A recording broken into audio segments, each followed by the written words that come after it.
Fala nação, tudo bem? Trago mais um vídeo aqui pra vocês, galera. Mas antes de começar o vídeo, nos apoie deixando o seu like, inscrevendo no canal e ativando o sininho para não perder nenhum vídeo e sempre ser notificado aqui no canal. Então, galera, vamos fazer aqui uma reação e um corte da mídia palmeirense, né? Repercutindo tudo essa vitória do Flamengo, que agora é líder do Brasileirão, né? Passa aí o Palmeiras e passa o Botafogo, com um jogo a menos, o Flamengo é líder. Vamos ver aí o que a imprensa palmeirense falou, né, e elogia bastante o Flamengo. Então, sem mais enrolações, fica agora aí com o vídeo.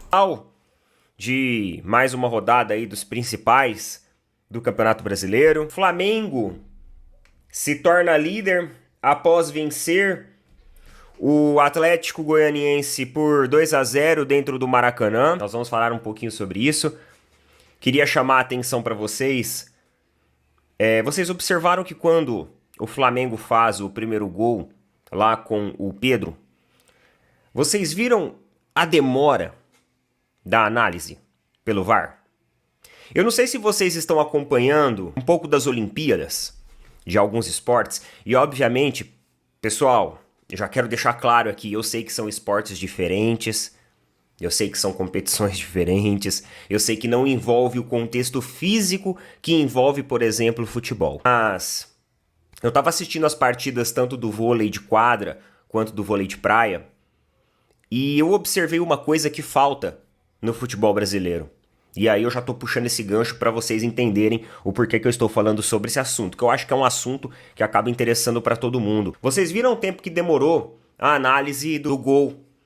35 milhões. Análise do gol, né, para ver se realmente o gol ia ser validado e tudo mais. Eu não sei por que eles enrolaram, porque obviamente você via ali que não tinha nenhum tipo de interferência no gol, no primeiro gol do Flamengo. Eles enrolaram, pareciam que estavam procurando, parecia que estava caçando algum problema para encontrar.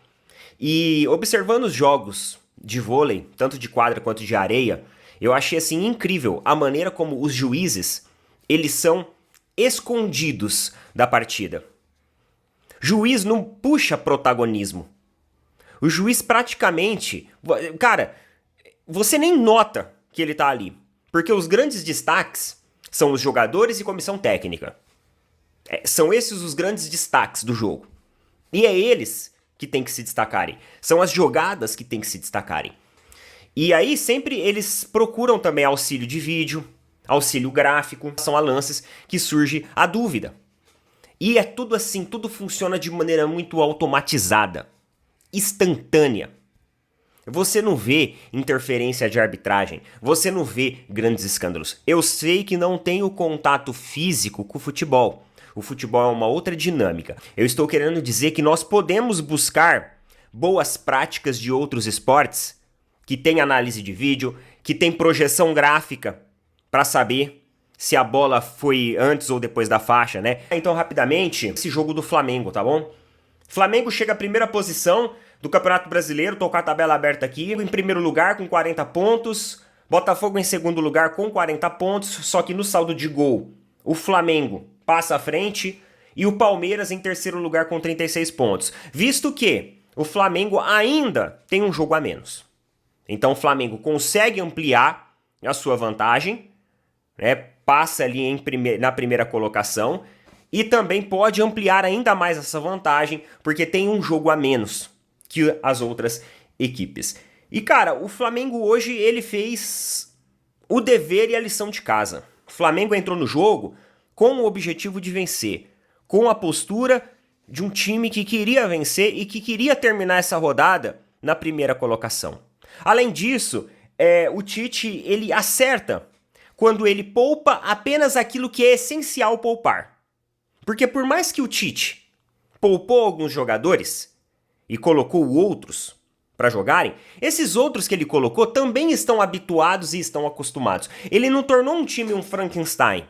Ele colocou jogadores que já estão acostumados a atuar. Fora que ele veio com Pedro, ele veio com Gerson, ele veio com Arrascaeta. Ele não teve medo de utilizar bons jogadores. Ah, Neto, você falou no seu Instagram ontem que o Palmeiras poderia poupar. Sim, realmente, eu falei que o Palmeiras poderia poupar. E eu acho que o Palmeiras realmente deveria ter poupado algumas peças, como, por exemplo, o Estevão. Pra que colocar o Estevão no jogo de ontem? Só pro cara se machucar? É igual o De La Cruz. O Tite ele foi lá e sacou o De La Cruz do jogo. Por quê?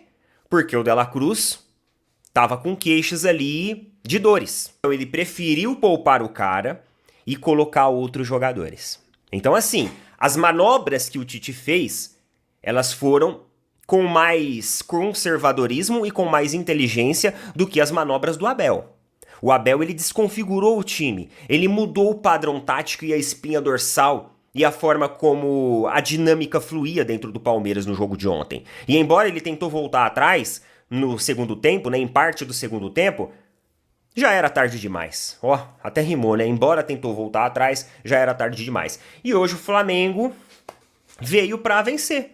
Os caras veio pra jogar. E embora em alguns momentos o Atlético Goianiense apresentou algumas dificuldades para o Flamengo, os caras não deixaram perder o equilíbrio da partida. Os caras não deixaram ali perder aquele domínio ofensivo que o Flamengo mantinha. No começo, o Atlético Goianiense se encontrava com suas linhas totalmente baixas, meio que chamando o time do Flamengo. Só que ao mesmo tempo que chamava o time do Flamengo, a equipe do Flamengo tinha dificuldade de trabalhar os espaços e criar. O Flamengo começou também a trazer a sua linha para trás, para forçar a saída do Atlético Goianiense, fornecendo alguns espaços de transição até propositalmente.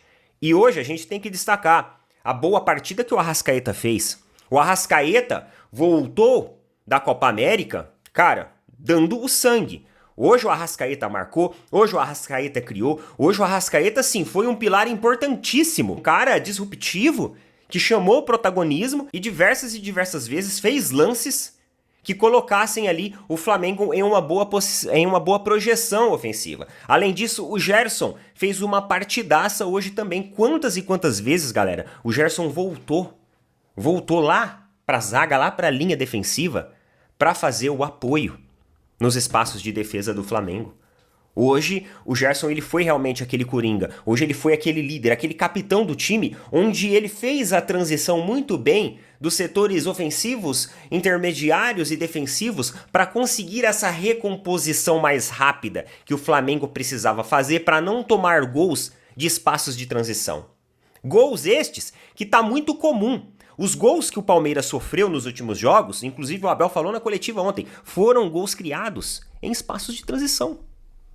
E o Flamengo colocou hoje o Gerson como grande coringa da vez para que esses espaços de transição não surtissem ali algum efeito. A gente viu que o Atlético Goianiense tentou até trabalhar esses espaços bem, mas não conseguiu, ou porque o goleiro estava bem posicionado, não teve ali grandes preocupações, e algumas vezes o Gerson retomava também para dar esse fôlego e para dar esse apoio na recomposição defensiva do Flamengo. Léo Ortiz também foi muito bem, muito seguro da partida, mostrou que é um cara que está pedindo passagem para a sua titularidade, né, jogando ali com bastante consistência. Enfim, o time do Flamengo fluiu muito bem hoje. Temos, obviamente, alguns destaques. O Pedro, mais uma vez, mostrou que ele é um jogador letal. E é aquilo que eu falei pra vocês ontem, lá no Instagram, que me perguntaram qual era o time com maior letalidade. Eu falei assim, olha, vai depender. Porque se o Pedro tiver uma oportunidade na frente do gol de fazer o gol, ele não vai deixar passar. E foi isso o que aconteceu hoje. Então agora o Palmeiras tem que correr pra chegar lá no Maracanã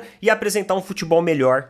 E talvez mais ofensivo, mais inteligente, mais bem projetado, mais bem entrosado. Porque se bobear, os caras têm realmente a letalidade de alguns jogadores como o Gerson, Arrascaeta, Pedro, que fazem a diferença e não vão perdoar. Creio eu que o Campeonato Brasileiro, em termos competitivos, tá? Tô tirando a minha visão de torcedor. Ele ganha um tempero especial e um tempero a mais, ele ganha essa emoção, porque o Flamengo passa à frente novamente e mostra que a liderança é a questão ali de uma rodada e de detalhes para ser tomada. E vamos ver como vai ficar os próximos jogos aí, como vai ser esse mês de agosto louco, tá bom? Outra coisa, o Flamengo jogou com o Atlético Goianiense agora com o time quase todo titular, venceu por 2-0 e assumiu a liderança do Campeonato Brasileiro. Agora, o Flamengo tem 4 pontos a mais que o Palmeiras e, detalhe, tem um jogo a menos.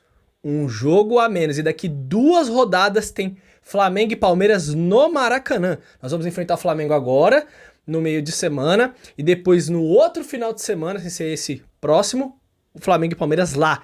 Então a gente não vai poder perder esse jogo de jeito nenhum, então eles podem abrir 7 pontos e ainda tem um jogo a menos. Então, olha a situação do Campeonato Brasileiro, que nós estávamos ali, o Botafogo tropeçou ontem, essa derrota de ontem aí vai fazer muita falta, o Palmeiras vai ter que buscar esses pontos fora de casa contra adversários do tamanho do Flamengo. E fica a pergunta, né? O Flamengo hoje não poupou o time, o jogo era em casa. Vamos fazer uma viagem para o Rio de Janeiro para jogar na quarta-feira, nem é tão distante assim.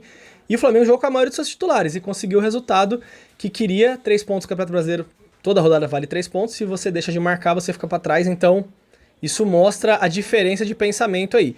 Vamos ver na quarta-feira quanto que o Palmeiras vai correr, como o Palmeiras vai se esforçar nessa partida que vale muito pra gente. A gente pode ir lá fazer o grande jogo sim, mas a gente precisa mudar algumas coisas.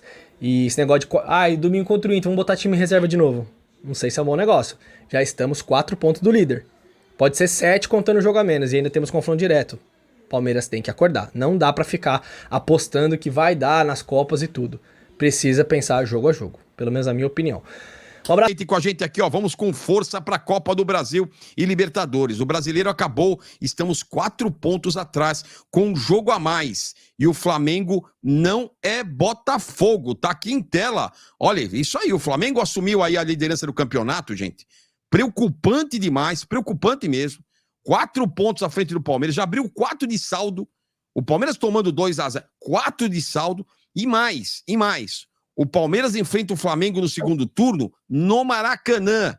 Ou seja, o Flamengo vencendo o Palmeiras no Maracanã, que é agora, no próximo final de semana ou é na outra? Acho que no final de semana, nem sei quando que é. O outro. É na próxima, no outro? O outro. Abre 7 pontos. Se o Flamengo vencer... Abre 7 pontos. Então, próximo final de semana é Palmeiras. Se o Flamengo vence o Palmeiras... Abre 7 pontos. E aí, gente? E aí já era, porque o Flamengo... Com jogo a menos. Com jogo a menos. Não, Palmeiras por pontos perdidos é o 5º. Cruzeiro e Fortaleza tem um jogo a menos que o Palmeiras. É verdade, o tá aqui, ó. pode chegar a 39 e o Cruzeiro pode chegar a 38. Eles têm um jogo a menos. Melhor o Flamengo do que o marca-texto. Ah, não, nós estamos normalizando. Não quero nenhum desse campeão. Sem brincadeira. E nem Cruzeiro. Cruzeiro também é outro time. Olha, mas sem brincadeira. Por uma questão de gestão de futebol do Alexandre Matos, é melhor até que o Cruzeiro ganhe para dar um tapa na cara da nossa diretoria. Falar, ó, o Alexandre Matos, em um mês que chegou no Cruzeiro, montou um time. E nós estamos aí há 5 anos botando chip na orelha, fazendo mantra, envelopando o vestiário e não consegue montar um time de verdade, não consegue ter um centroavante. O Alexandre Matos chegou no Cruzeiro, contratou um puta de um goleiro que é o Cássio, contratou 3, 4 bons jogadores e tá aí. E vai brigar... O Cruzeiro vai brigar pelo título. Ainda mais se o Flamengo avançar na Copa do Brasil e na Libertadores, o Cruzeiro briga pelo título do Campeonato Brasileiro. Muito mais do que o Palmeiras. O Cruzeiro briga muito mais pelo título do que o Palmeiras no Campeonato Brasileiro. Ainda mais se o Flamengo e o Botafogo avançarem nas outras competições, vão deixando o brasileiro de lado e o Cruzeiro, que só tem o brasileiro pela frente, pode sim ganhar o brasileiro com Alexandre Matos, que em um mês, Cássio, sei quem, monta o Lautaro Dias e tá aí o Cruzeiro jogando muita bola. E o M. Tavares aqui, logo, vai ser um jogão e vamos devolver a final da Libertadores. Mas queria uma outra final. Palmeiras é um timaço também. Vamos, Mengão, abraço. Eu acho que vai ser uma final antecipada. Eu acho que esse jogo não deveria ser nesse momento. Eu acho que ruim. Ruim para todo mundo. Ruim para o campeonato, ruim para a federação. Deu azar. Deu azar. Seria quase uma final antecipada, tanto o Palmeiras e o Flamengo. Foi o sorteio? Rodou e pegou a bola do meio. Viu como foi? Assim, eu acho que foi um azar. Honestamente, eu acho que foi um azar para ambos os lados. Acho que os flamenguistas também ficaram preocupados. O Palmeiras vive um mau momento ofensivamente, defensivamente, mas a verdade é que os flamenguistas ficaram, sim, preocupados em enfrentar o Palmeiras em oitavas de final de Copa do Brasil. Acho que nenhum dos dois gostou. Quem gostou foram os outros times. Hoje eles estão até agradecendo, viu? Do jeito que nós estamos. O terror dos abelizados, o Pardal tá doido pela multa da rescisão. Só doido não vê isso. O cara quer vazar faz tempo. Então é isso, galera. Essa foi a reação aí dos palmeirenses, né? Depois de ver que o Flamengo venceu e se tornou líder do Brasileirão, né? Colocando uma distância aí gigante aí sobre o Palmeiras. Lembrando que o Flamengo tem um jogo a menos, né? E olhando na tabela aqui, deixa eu dar uma olhadinha na tabela. O Flamengo está a 4 pontos do Palmeiras, né? Se vencer o jogo que falta contra o Internacional, abre 7 pontos de vantagem. E isso na briga do Brasileirão é muita coisa, né? Porque praticamente são 3 jogos. Vamos dizer que o Flamengo perca 2 jogos. Ainda tem um ponto de diferença que conta bastante, né? Então o Flamengo pode perder praticamente 2 jogos ainda que o Palmeiras não alcança, se o Flamengo vencer esse jogo a menos. Então é uma distância muito boa. Agora, visando o Botafogo, que tá sendo um concorrente direto agora aí, né? O Flamengo só tá liderando o Brasileirão por causa do saldo de gol, né? Lembrando que o Flamengo tem um jogo a menos ainda frente ao Botafogo. Então, se o Flamengo vencer, né, fica a 3 pontos do Botafogo. Então, o Flamengo precisa ainda ampliar mais distância do Botafogo, que é um time também bastante organizado, arrumado aí, né? Que vem também dificultando nos últimos anos aí o Flamengo. Então, a briga vai ser entre esses 3 aí, né? Porque os 3 estão na Libertadores, Brasileirão e Copa do Brasil. Então esses 3 vão competir essas três competições, né? E um exemplo, o Palmeiras foi eliminado agora da Copa do Brasil, né? Vamos dizer assim, ele agora vai atrás da Libertadores e do Brasileirão, né? Aí o Botafogo é eliminado da Libertadores pelo Palmeiras. Aí eles vão também fixar, né, na Copa do Brasil e no Brasileirão, né? Então vai ser concorrido esse Brasileirão, então o Flamengo precisa colocar muitos pontos aí, parar de perder pontos aí besta, né, dentro de casa contra times que estão brigando por rebaixamento, porque vai ser muito importante aí o Flamengo, né, esses pontos. Então, qual a sua opinião, torcedor? Deixa pra gente sua opinião pra gente aqui, né, que é muito importante. Vamos deixar aqui os créditos aos canais aí que participou aqui nesse vídeo, né, que é o canal dos palmeirenses aí. Vamos deixar aqui os créditos para eles nesse vídeo. Se você gostou, já deixa o like, se inscreva no canal e até o próximo vídeo.